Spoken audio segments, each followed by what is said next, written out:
ಎಲ್ಲರಿಗೂ ನಮಸ್ಕಾರ. ಹೇಗಿದ್ದೀರಾ? ಎಲ್ಲರೂ ಚೆನ್ನಾಗಿದ್ದೀರಾ ಅಂತ ಅನ್ಕೋತೀನಿ. ಎಲ್ಲ ನನ್ನ ಪ್ರೀತಿಯ ಶ್ರೀ ಗುರು ರಾಘವೇಂದ್ರ ಸ್ವಾಮಿಗಳ ಭಕ್ತಾದಿಗಳ ಕುಟುಂಬಕ್ಕೆ ನಿಮ್ಮ ಪ್ರೀತಿಯ ಮಹಿ ಮೋಟಿವೇಶನ್ ಯೂಟ್ಯೂಬ್ ಚಾನಲ್ಗೆ ಸ್ವಾಗತ. ಸ್ನೇಹಿತರೆ, ಈ ಒಂದು ವಿಡಿಯೋದಲ್ಲಿ ತಿಳ್ಕೊಳ್ಳೋಣ ನಾವು ಇದೇ ಮುಂದಿನ ತಿಂಗಳಿರುವಂಥದ್ದು 2ನೇ ತಾರೀಕು ಇರುವಂತಹ 2/11/2025 ಇರುವಂತಹ ಪ್ರಬೋಧಿನಿ ಏಕಾದಶಿ ಮತ್ತು ವ್ರತಕಥೆಯ ಬಗ್ಗೆ ಈ ಒಂದು ವಿಡಿಯೋದಲ್ಲಿ ಸಂಪೂರ್ಣವಾಗಿ ತಿಳ್ಕೊಳ್ಳೋಣ. ಈ ಒಂದು ವ್ರತಕಥೆ ತುಂಬ ಚೆನ್ನಾಗಿದೆ. ಪ್ರಬೋಧಿನಿ ಏಕಾದಶಿಯ ಒಂದು ಬಗ್ಗೆ ವ್ರತಕಥೆಗಳು ಒಂದು 2-3 ರೀತಿಯ ವ್ರತಕಥೆಗಳಿದೆ. ಅದರಲ್ಲೂ ಕೂಡ ಇದು ಕೂಡ ಒಂದು ಅಂತ ಹೇಳೋಕ್ಕೆ ಇಷ್ಟಪಡ್ತೀನಿ. ತುಂಬಾ ವಿಶೇಷವಾದಂಥದ್ದು. ಇದೇ ವ್ರತಕಥೆನೇ ಯಾಕೆ ತಿಳಿಸ್ಕೊಡ್ತಾ ಇದ್ದೀನಿ ಅಂದರೆ 2ನೇ ತಾರೀಕು 2/11/2025 ಮತ್ತು 3/11/2025 ತುಳಸಿ ದೇವಿಗೆ ವಿಶೇಷವಾಗಿ ಪೂಜೆ ಸೇವೆಗಳನ್ನು ಸಲ್ಲಿಸಲಾಗುತ್ತೆ. ಅದ್ರ ಬಗ್ಗೆನೇ ಯಾಕೆ ಅವತ್ತು ಪೂಜೆ ಸೇವೆನ ಮಾಡ್ತಾರೆ ಅನ್ನೋದ್ರ ಬಗ್ಗೆ ಕೂಡ ಈ ಒಂದು ಕಥೆ ಮುಖಾಂತರ ವ್ರತಕಥೆ ಮುಖಾಂತರ ನಿಮಗೆ ತಿಳಿಸ್ಕೊಡ್ತೀನಿ. ಸರಿನಾ? ನೋಡಿ, ಈ ಒಂದು ಏಕಾದಶಿ ಇರುವಂಥದ್ದು 2ನೇ ತಾರೀಕು. ಮತ್ತೊಮ್ಮೆ ಡೇಟ್ನ ಹೇಳಿಬಿಡ್ತೀನಿ, ಕೆಲವರಿಗೆ ಗೊಂದಲ ಆಗಬಾರ್ದಂತ. ನಮಗೆ ಪ್ರಬೋಧಿನಿ ಏಕಾದಶಿ ಇರುವಂಥದ್ದು 2ನೇ ತಾರೀಕು 2/11/2025 ಪ್ರಬೋಧಿನಿ ಏಕಾದಶಿ ಇದೆ. ದ್ವಾದಶಿ ಇರುವಂಥದ್ದು ನಮಗೆ 3/11/2025 ದ್ವಾದಶಿ ಇರುತ್ತೆ. ಈ ಒಂದು ಪ್ರಬೋಧಿನಿ ಏಕಾದಶಿಯ ವ್ರತಕಥೆಯು ಮುಖ್ಯವಾಗಿ ಭಗವಾನ್ ವಿಷ್ಣುವು 4 ತಿಂಗಳ ನಂತರ ಶಯನಾವಸ್ಥೆಯಿಂದ ಅಂದರೆ ನಿದ್ರೆಯಿಂದ ಎಚ್ಚೆತ್ತುಕೊಳ್ಳುವುದರ ಬಗ್ಗೆ ಹೇಳಲಾಗುತ್ತೆ.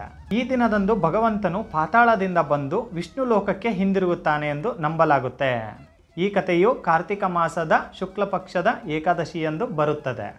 ನೋಡಿ, ವ್ರತಕಥೆ ತುಂಬ ಚೆನ್ನಾಗಿದೆ. ಪ್ರತಿಯೊಬ್ಬರು ಕೂಡ ಕೇಳಿ ಮತ್ತೊಬ್ಬರಿಗೂ ಕೂಡ ಹೇಳುವಂಥದ್ದನ್ನ ಮಾಡಿ. ಪ್ರತಿಯೊಂದು ವ್ರತಕಥೆಗಳು ಕೂಡ ಹೆಂಗಿದೆ ಅಂತ ಅಂದರೆ, ನಾವು ಕೇಳುವುದರ ಜೊತೆಗೆ ಮತ್ತೊಬ್ಬರಿಗೆ ಹೇಳೋದ್ರಿಂದ ಕೂಡ ತುಂಬ ಒಳ್ಳೆಯದು, ಮತ್ತು ಅವರ ಪಾಪಕರ್ಮಗಳಿಂದ ಅವರು ಮುಕ್ತಿ ಪಡೀತಾರೆ ಅನ್ನುವಂಥದ್ದು ಒಂದು ನಂಬಿಕೆ ಕೂಡ ಇದೆ. ನಾನು ಎಲ್ಲ ಏಕಾದಶಿಲೂ ಕೂಡ ಈ ಮಾತನ್ನ ತಿಳಿಸ್ಕೊಡ್ತಾ ಇರ್ತೀನಿ. ಯಾಕಂದರೆ ನೀವು ಕೂಡ ಕಥೆನ ತಿಳ್ಕೊಂಡು ನನಗೆ ಎಷ್ಟು ಸಾಧ್ಯನೋ ಅಷ್ಟು ನಿಮಗೆ ನಾನು ತಿಳಿಸ್ಕೊಡ್ತೀನಿ. ನೀವು ಎಷ್ಟು ಸಾಧ್ಯನೋ ಅಷ್ಟು ಅವರಿಗೂ ಕೂಡ ತಿಳಿಸ್ಕೊಡಿ. ಇನ್ನೂ ಚೆನ್ನಾಗಿ ನೀವು ತಿಳಿಸ್ಕೊಡ್ತೀರಾ, ಅವರಿಗೂ ಕೂಡ ನೀವು ತಿಳಿಸ್ಕೊಡಿ. ಮತ್ತೊಬ್ಬರಿಗೆ ಒಬ್ಬರಿಗಾದರೂ ಕೂಡ ಈ ಒಂದು ಏಕಾದಶಿ ವ್ರತಕಥೆನ ತಿಳಿಸಿ ಹೇಳುವಂಥ ಪ್ರಯತ್ನವನ್ನು ಮಾಡಿ.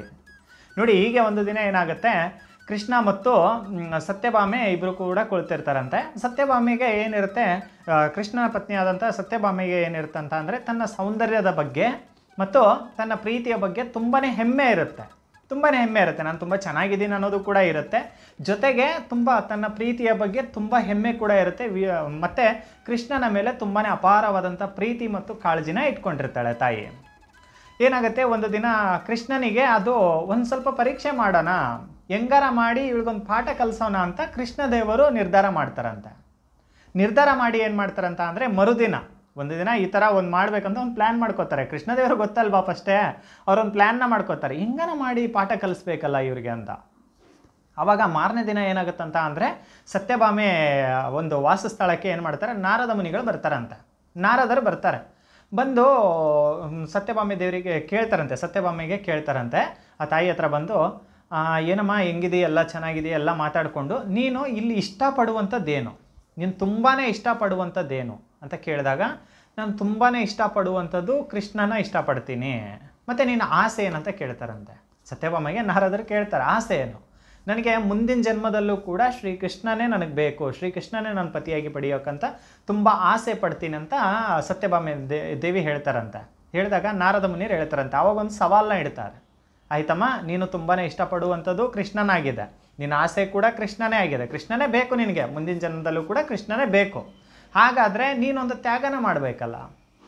ಈ ಜನ್ಮದಲ್ಲಿ ನೀನು ಏನನ್ನ ತುಂಬಾ ಇಷ್ಟಪಡ್ತೀಯೋ, ಅದು ವಸ್ತು ಆದರೂ ಸರಿ, ಏನಾದರೂ ಸರಿ, ನೀನು ಏನನ್ನ ತುಂಬಾ ಇಷ್ಟಪಡ್ತೀಯೋ ಅದಿದ್ದರೆ ಸಾಕು. ಅದ್ರ ಮುಂದೆ ಏನೂ ಇಲ್ಲ ಅಂತ ನೀನು ಏನು ಆಸೆನ ಪಡ್ತಾ ಇದೆಯಲ್ಲ, ಅದನ್ನು ಇವತ್ತು ನಮಗೆ ದಾನವಾಗಿ ಕೊಡಬೇಕು. ಅದನ್ನು ದಾನವಾಗಿ ನೀನು ಕೊಟ್ಟಾಗ ಮಾತ್ರ ಮುಂದಿನ ಜನ್ಮದಲ್ಲೂ ಕೂಡ ನಿನಗೆ ಕೃಷ್ಣನೇ ಸಿಗೋದು, ಕೃಷ್ಣನೇ ನಿನಗೆ ಪತಿಯಾಗಿ ಸಿಗ್ತಾನೆ. ಇದರಲ್ಲಿ ಎರಡನೇ ಮಾತೇ ಇಲ್ಲ, ಕೊಡ್ತೀವಿ ನಾವು. ಆದರೆ ಇವಾಗ ನೀನು ದಾನ ಮಾಡಬೇಕು. ಏನು ಇಷ್ಟಪಡ್ತೀಯ, ಏನನ್ನ ದಾನ ಮಾಡ್ತೀಯ ಅಂದಾಗ ಸತ್ಯಭಾಮೆ ಹೇಳ್ತಾಳಂತೆ, ಆವಾಗಲೇ ಹೇಳಿದ್ನಲ್ಲ ನಾರದರೆ, ನಾನು ಇಷ್ಟಪಡೋದೇ ಕೃಷ್ಣನ, ತುಂಬಾ ನಾನು ಇಷ್ಟಪಡೋದು ಏನೋ ಒಂದು ಇದೆ ಅಂತ ಅಂದರೆ ಅದು ಕೃಷ್ಣ ಮಾತ್ರ. ಕೃಷ್ಣ ಬಿಟ್ಟರೆ ಬೇರೆ ಏನೂ ಇಲ್ಲ ನನಗೆ, ಕೃಷ್ಣನೇ ದಾನವಾಗಿ ಕೊಡ್ಬೇಕು ನಿಮಗೀಗ. ಸರಿ ಕೊಡು, ಕೃಷ್ಣನೇ ಕೊಡು, ನಾವು ಕರ್ಕೊಂಡು ಹೋಗ್ತೀವಿ, ನಮ್ಮ ಜೊತೆ ಕಳಿಸ್ಕೊಡು ಅಂತಾರಂತೆ. ಕೃಷ್ಣ ಅವಾಗ ಅಲ್ಲಿ ನಿಂತ್ಕೊಂಡು ನಗ್ತಾ ಇರ್ತಾರಂತೆ. ಯಾಕಂದರೆ ಇವಾಗ ನಮ್ಮ ಚಿಕ್ಕ ವಯಸ್ಸಲ್ಲಿ ಕಳ್ಳ ಕೃಷ್ಣ ಅಂತ ಹೇಳ್ತಾ ಇದ್ರು ನಮ್ಮ ಅಜ್ಜಿಯವರು. ಎಲ್ಲರೂ ಹೇಳಬೇಕಾದ್ರೆ ಅವರು ತುಂಬಾ ಕೃಷ್ಣನಿಗೆ ಅಂದರೆ ಕೃಷ್ಣನ ಆಲೋಚನೆಗಳು ಅವ್ರಿಗೆ ಇಷ್ಟ ಆಗುವಂಥದ್ದು. ಪ್ರತಿಯೊಂದರಲ್ಲೂ ಕೂಡ ಕೃಷ್ಣದೇವರು ಯಾವತ್ತೂ ಕೂಡ ಸೋಲ್ತಾ ಇರಲಿಲ್ಲ, ಸೋಲೋದು ಇಲ್ಲ ಈಗಲೂ ಕೂಡ. ಅವರು ಪ್ರತಿಯೊಂದರಲ್ಲೂ ಕೂಡ ಒಂದು ಅರ್ಥವನ್ನು ತಿಳಿಸ್ಕೊಟ್ಟು ಎಲ್ಲರ ಮನಸ್ಸನ್ನು ಗೆದ್ದಂಥವ್ರು. ಅದಕ್ಕೆ ಎಲ್ಲರೂ ಏನು ಹೇಳ್ತಿದ್ರು, ಕಳ್ಳ ಕೃಷ್ಣ ಬೆಣ್ಣೆ ಕದ್ದ ಅಂತ ಹೇಳ್ತಿದ್ರಲ್ಲ, ಹಂಗೆ ಕೃಷ್ಣ ನಗ್ತಾ ಇರ್ತಾರಂತೆ ಸೈಡ್ ನಿಂತು. ನಗಬೇಕಾದ್ರೆ ನಾರದ ಮುನಿಯರಿಗೂ ಕೂಡ ಗೊತ್ತಾಗುತ್ತೆ, ಎಲ್ಲ ಪ್ಲ್ಯಾನಿಂಗ್ ಅವ್ರದ್ದೇ. ಸತ್ಯಭಾಮಿಗೇನು ಗೊತ್ತಿಲ್ಲ ಏನು ಮಾಡ್ತಾರಂದರೆ ಕರ್ಕೊಂಡು ಹೋಗೋಕ್ಕೆ ರೆಡಿ ಆಗಿಬಿಡ್ತಾರೆ. ಕರ್ಕೊಂಡು ಹೋಗ್ಬೇಕಾದ್ರೆ ಅಲ್ಲಿರ್ತಾರಲ್ಲ ಬೇರೆ ರಾಣಿಯರು, ಅವ್ರು ಬಿಡಬೇಕಲ್ಲ ಕೃಷ್ಣನ. ಕೃಷ್ಣನ ಕರ್ಕೊಂಡು ಹೋಗಂಗಿಲ್ಲ ನಾರದರೆ, ನೀವು ಕರ್ಕೊಂಡು ಹೋಗಂಗಿಲ್ಲ, ಬಿಡಲ್ಲ, ನಾವು ಕಳಿಸಲ್ಲ. ಯಾಕೆ ಕಳಿಸೋಣ? ಕೃಷ್ಣನ ಕಳಿಸಲ್ಲ ನಾವು. ಇಲ್ಲಮ್ಮ, ಸತ್ಯಭಾಮೆ ಆಲ್ರೆಡಿ ಮಾತು ಕೊಟ್ಬಿಟ್ಟಿದ್ದಾಳೆ. ಮಾತು ಕೊಟ್ಟಿಲ್ಲ ಅಂತ ಅಂದಿದ್ರೆ ಅದೊಂಥರ ಬೇರೆ. ಸತ್ಯಭಾಮೆಗೆ ಮುಂದಿನ ಜನ್ಮದಲ್ಲೂ ಕೂಡ ಕೃಷ್ಣನೇ ಪತಿಯಾಗಿ ಪಡಿಬೇಕಂತ ಇದ್ದಾಳೆ. ಈಗ ನಾವು ಕರ್ಕೊಂಡು ಹೋಗ್ತೀವಿ, ಮಾತು ಕೊಟ್ಬಿಟ್ಟಿದ್ದಾರೆ. ಮಾತು ಕೊಟ್ಟ ಮೇಲೆ ನೀವು ತಪ್ಪಂಗೆ ಇಲ್ಲ, ಕರೆಕ್ಟ್ ಅಲ್ವಾ? ಅವಾಗ ಹಂಗೆ ಅಲ್ವಾ, ಮಾತು ಕೊಟ್ಟ ಮೇಲೆ ತಪ್ಪಂಗಿಲ್ಲ. ಮಾತು ಒಂದು ಸಲ ಬಂತು ಅಂತ ಅಂದ್ಕೊಳ್ಳಿ, ಅದು ನೆರವೇರಲೇಬೇಕು, ಮಾಡಲೇಬೇಕು ಇವರು. ಅವಾಗ ನಾರದರು ಹೇಳ್ತಾರಂತೆ, ನೀವು ಬಿಡ್ತಾ ಇಲ್ಲ, ಅವ್ರು ಮಾತು ಕೊಟ್ಬಿಟ್ಟಿದ್ದಾರೆ, ಇಲ್ಲ ನಾವು ಕರ್ಕೊಂಡು ಹೋಗ್ತೀವಿ ಅಂತ. ಕೃಷ್ಣ ಸುಮ್ಮನೆ ಮುಗುಳ್ನಗ್ತಾ ಇರ್ತಾರಂತೆ, ಸುಮ್ಮನೆ ನಗ್ತಾನೆ ಇರ್ತಾರೆ ಕೃಷ್ಣ, ಯಾಕಂದರೆ ಅವರಿಗೆಲ್ಲ ಗೊತ್ತಿದೆ. ಆಗ ನಾರದ ಮುನಿಗಳು ಹೇಳ್ತಾರಂತೆ, ಆಯಿತು, ಕೃಷ್ಣನ ನಾವು ಕರ್ಕೊಂಡು ಹೋಗ್ಬಾರ್ದಲ್ಲ, ಕೃಷ್ಣನಿಗೆ ಸಮನಾದ ಭಾರ, ಅಂದರೆ ಕೃಷ್ಣನಿಗೆ ಸಮನಾದಂಥ ಭಾರದ ಚಿನ್ನ ಒಡವೆಗಳನ್ನ ನಮ್ಗೆ ಕೊಡ್ರಿ, ನಾವು ಕೃಷ್ಣನ ಬಿಟ್ಟು ಹೋಗ್ತೀವಿ. ಕೃಷ್ಣನಿಗೆ ಸಮನಾದಂಥದ್ದು ಕೊಡ್ಬೇಕು ನೀವು, ಒಡವೆಗಳನ್ನಾಗಿರ್ಬೋದು, ಚಿನ್ನಾಭರಣಗಳನ್ನಾಗಿರ್ಬೋದು ಕೊಡ್ಬೇಕು ನೀವು ಅಂದಾಗ ಅವ್ರು ಸರಿ ಅಂತಾರಂತೆ. ಅಲ್ಲಿದ್ದವರೆಲ್ಲರೂ ಕೂಡ ತಮ್ಮ ಮೈ ಮೇಲೆ ಇರುವಂಥದ್ದು, ತಾವು ತೆಗೆದಿಟ್ಟಂಥದ್ದು ಎಲ್ಲ ತಂದು ಕೃಷ್ಣದೇವರನ್ನ ಒಂದು ಕಡೆ ಕೂರಿಸಿದ್ರೆ, ಒಂದು ಕಡೆ ತಕ್ಕಡೆಯಲ್ಲಿ ಕೂರಿಸಿದ್ರೆ, ಇನ್ನೊಂದು ಕಡೆ ಎಲ್ಲ ಒಡವೆಗಳನ್ನು, ಆಭರಣಗಳನ್ನ, ಚಿನ್ನ ಆಭರಣಗಳನ್ನ ಎಲ್ಲವೂ ಕೂಡ ಇಡ್ತಾರಂತೆ. ಇಟ್ಟಾಗ ಒಂದು ಸ್ವಲ್ಪ ಕೂಡ ತಕ್ಕಡಿ ಅಳ್ಳಾಡಬೇಕು, ಅಳ್ಳಾಡೋದಿಲ್ವಂತೆ. ಆವಾಗ ಎಲ್ಲರಿಗೂ ಕೂಡ ಗಾಬರಿ ಆಗಿಬಿಡುತ್ತೆ. ಏನಪ್ಪ ಇದು, ಒಂದು ಸ್ವಲ್ಪ ಕೂಡ ಬರ್ತಾ ಇಲ್ಲಲ್ಲ ಅಂದರೆ ಕೃಷ್ಣನ ಕರ್ಕೊಂಡೋಗ್ಬಿಡ್ತಾರೆ ಇವರು. ತುಂಬ ದುಃಖಕ್ಕೊಳಗಾಗ್ಬಿಡ್ತಾರಂತೆ. ಕೃಷ್ಣನ ಕರ್ಕೊಂಡೋಗ್ಬಿಡ್ತಾರೆ ಇವರು. ಅಯ್ಯೋ ನಾವು ಹೆಂಗೆ ಮಾಡೋದು ಅಂತ ಎಲ್ಲರಿಗೂ ಕೂಡ ಚಿಂತೆ ಆಗುತ್ತೆ. ಸತ್ಯಭಾಮೆಗಾಯ್ತು, ಎಲ್ಲರಿಗೂ ಕೂಡ ಚಿಂತೆ ಆಗುತ್ತೆ. ಈ ಸತ್ಯಭಾಮೆ ಅಂತ ಅಂದರೆ ಮುಂದಿನ ಜನ್ಮದಲ್ಲಿ ಸಿಗ್ತಾನೆ, ಕರ್ಕೊಂಡೋಗ್ಲಿ ಬಿಡು, ನನಗೆ ಸಿಗ್ತಾರಲ್ಲ ಅನ್ನೋದೊಂದು ಒಂದು ಖುಷಿ, ಒಂದು ರೀತಿ ಬೇಜಾರು. ಕಳಿಸ್ತಾ ಇದ್ದೀನಲ್ಲ ಅವ್ರ ಜೊತೆಗೆ, ದಾನ ಮಾಡ್ತಾ ಇದ್ದೀನಲ್ಲ ಕೃಷ್ಣನನ್ನೇ ಅಂತ ಅದೊಂದು ರೀತಿ ಬೇಜಾರು. ಆಮೇಲೆ ಏನಾಗುತ್ತಂತ ಅಂದರೆ ರುಕ್ಮಿಣಿಜಿ ಬರ್ತಾರಂತೆ. ರುಕ್ಮಿಣಿಜಿ ಬಂದು ಏನು ಮಾಡಿದ್ರೆ, ಇವರೆಲ್ಲ ಚಿನ್ನ ಒಡವೆ ಎಲ್ಲವೂ ಕೂಡ ಇಟ್ಟಿರ್ತಾರಲ್ವ, ಎಲ್ಲವೂ ಕೂಡ ತೆಗಿತಾರೆ. ತೆಗೆದ ಮೇಲೆ ರುಕ್ಮಿಣಿಜಿ ಏನು ಮಾಡ್ತಾರೆ ಅಂದರೆ ತುಳಸಿ ದಳವನ್ನು, ಸ್ವಲ್ಪ ತುಳಸಿ ದಳವನ್ನು ಈ ಕಡೆ ಕೃಷ್ಣ, ಈ ಕಡೆ ತುಳಸಿ ದಳವನ್ನು ಆ ತಕ್ಕಡೆಯಲ್ಲಿ ಇಡ್ತಾರಂತೆ.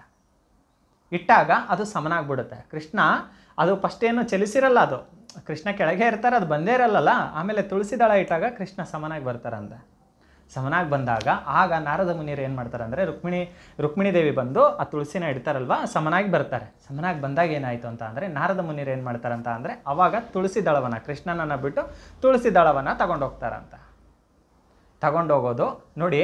ಇದರ ಅರ್ಥ ಏನಂತ ಅಂದರೆ, ತುಳಸಿ ದಳ ಕೃಷ್ಣನಿಗೆ ಸಮನಾದಂಥದ್ದು ಅಂತ ಅಲ್ಲಿ ತಿಳಿಸ್ಕೊಡ್ತಾ ಇದ್ದಾರೆ ನಮಗೆ.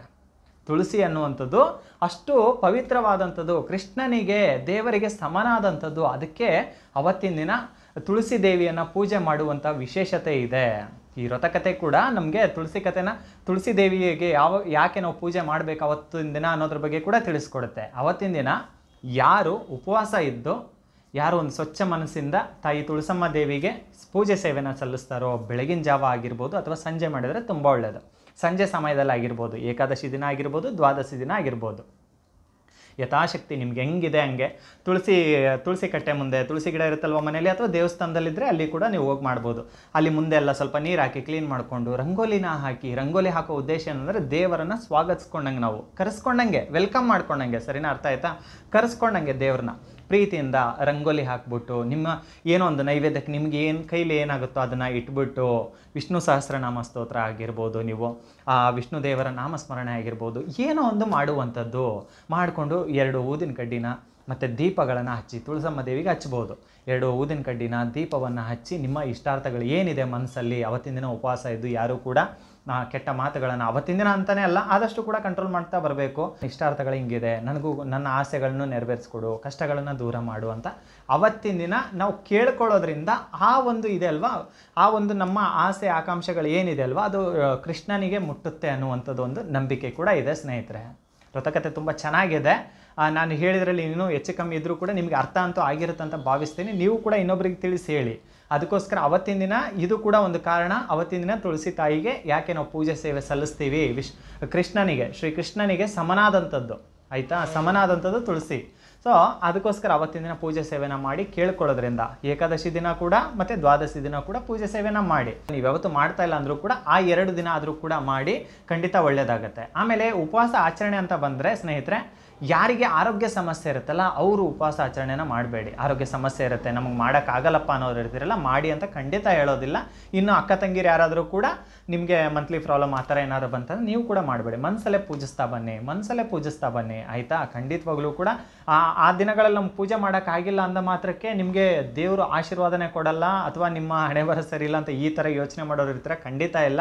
ದೇವರ ಸೃಷ್ಟಿ ಅದು, ನಿಮ್ಮ ಒಂದು ದೇಹದಲ್ಲಿ ಆಗುವಂಥದ್ದು ದೇವರ ಸೃಷ್ಟಿ ಅದು, ಅದು ಏನೂ ಕೂಡ ತಪ್ಪಲ್ಲ. ದೇವರನ್ನ ಮನಸ್ಸಲ್ಲಿ ಪೂಜಿಸ್ತಾ ಬನ್ನಿ. ಆ ಸಮಯದಲ್ಲಿ ನೀವು ಉಪವಾಸ ಅಂತೂ ದಯವಿಟ್ಟು ಕೂಡ ಮಾಡಬೇಡಿ. ಇನ್ನು ಯಾರಾದರೂ ಕೂಡ ಪ್ರೆಗ್ನೆಂಟ್ ಇರ್ತೀರಾ, ನಿಮಗೂ ಆಗ್ತಾ ಇರಲ್ಲ, ದಯವಿಟ್ಟು ನೀವು ಕೂಡ ಮಾಡಬೇಡಿ. ಮೊದಲೇ ಸುಸ್ತಾಗ್ತಾ ಇರುತ್ತೆ, ಆರಾಮಾಗಿ ನೀವು ರೆಸ್ಟ್ ಮಾಡಿ ಮನಸ್ಸಲ್ಲೇ ಪೂಜಿಸ್ತಾ ಬನ್ನಿ, ಆಯಿತಾ? ಮನಸ್ಸಲ್ಲೇ ಪೂಜಿಸ್ತಾ ಬನ್ನಿ. ಎಲ್ಲವೂ ಕೂಡ ಒಂದು ಆಸೆಗಳನ್ನು ಹೇಳ್ಕೊಳ್ಳಿ, ಎಲ್ಲವೂ ಕೂಡ ಒಳ್ಳೆಯದೇ ಆಗುತ್ತೆ. ಇನ್ನು ಅವತ್ತಿನ ದಿನ ಯಾರು ಕೂಡ ಅದೇ ಹೇಳಿದ್ನಲ್ವ, ಮಾಂಸ ಸೇವನೆ ಮಾಡೋಂಗಿರೋದಿಲ್ಲ, ಮಾಂಸಾಹಾರ ತಿನ್ನೋಂಗಿರೋದಿಲ್ಲ, ಮತ್ತು ಕೂದಲುಗಳನ್ನ ತೆಗೆಸೋಂಗಿರೋದಿಲ್ಲ. ಅವತ್ತಿನ ದಿನ ನಮ್ಮ ಶ್ರೀರಾಯರಿಗೂ ಕೂಡ ಯಾವುದೇ ರೀತಿಯ ನೈವೇದ್ಯವನ್ನು ಕೂಡ ಇಡೋದಿರೋದಿಲ್ಲ. ವಿಷ್ಣು ದೇವರ ಫೋಟೋ ಇದ್ದರೂ ಕೂಡ ಇಟ್ಟು ಪೂಜೆ ಮಾಡ್ಬೋದು. ರಾಮರ ಫೋಟೋ ಇದ್ದರೂ ಕೂಡ ಪೂಜೆ ಮಾಡ್ಬೋದು. ಅವತ್ತಿನ ದಿನ ಸಂಜೆ ಸಮಯದಲ್ಲಿ ಮನೆ ಹತ್ರ ಇರುವಂತಹ ವಿನಾಯಕರ ದೇವಸ್ಥಾನ ಆಗಲಿ, ಶ್ರೀ ಆಂಜನೇಯ ಸ್ವಾಮಿ ದೇವಸ್ಥಾನ ಆಗಲಿ, ನರಸಿಂಹರ ದೇವಸ್ಥಾನ ಆಗಲಿ, ಯಾವುದೋ ನಿಮ್ಮ ಮನೆ ಹತ್ರ ಇರುವಂತಹ ಯಾವುದೋ ಒಂದು ದೇವಾಲಯಕ್ಕೆ ಹೋಗಿ ಬರುವಷ್ಟು ನಿಮಗೆ ಸಮಯ ಇದೆ ಅಂತ ಅಂದರೆ, ಸುಸ್ತಿಲ್ಲ ಏನಿಲ್ಲ ಅಂತ ಅಂದರೂ ಕೂಡ ಹೋಗಿ ಬರುವಂಥವ್ರು ಹೋಗಿ ಬರ್ಬೋದು, ಆಯಿತಾ? ಎಲ್ಲರೂ ಕೂಡ ಮಾಡಿ, ಪ್ರತಿಯೊಬ್ಬರಿಗೂ ಕೂಡ ಒಳ್ಳೆಯದಾಗಲಿ. ಈ ಒಂದು ಏಕಾದಶಿಯ ವ್ರತಕಥೆಗಳು ಇನ್ನೂ 2-3 ರೀತಿ ಇದೆ. ನಾನು ಈ ಸಮಯದಲ್ಲಿ ತುಳಸಿ ದೇವಿನ ಪೂಜಿಸೋ ಕಾರಣದಿಂದ ನಿಮಗೆ ಈ ಒಂದು ವ್ರತಕಥೆನ ತಿಳಿಸ್ಕೊಟ್ಟೆ. ಎಲ್ಲರಿಗೂ ಕೂಡ ಒಳ್ಳೆಯದಾಗಲಿ. ನಮಸ್ಕಾರ.